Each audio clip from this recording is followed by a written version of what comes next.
शब्द. अग्नी म्हणजे आग, अनल, पावक, बली. ठीक आहे. मग कपाळ. कपाळ म्हणजे ललाट, मस्तक. अचल. अचल म्हणजे तीर. तीर. अपाय म्हणजे त्रास, इजा.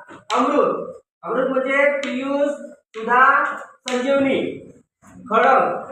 खडक म्हणजे तलवार. खडक म्हणजे तलवार आणि खडक म्हणजे दगड. अवचित. अवचित मीन्स एकदम, अचानक. अरण्य. अरण्य म्हणजे कानन, विपिन. इहलोक. इहलोक मीन्स मृत्यूलोक.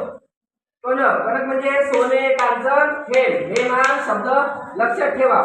कनक मीन्स हेम.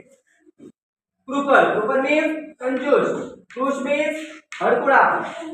जरा. जरा म्हणजे म्हातारपण. जरा म्हणजे म्हातारपण हा सुद्धा प्रश्न बऱ्याच परीक्षेला आलेला आहे. चंद्र. चंद्र म्हणजे षष्ठी.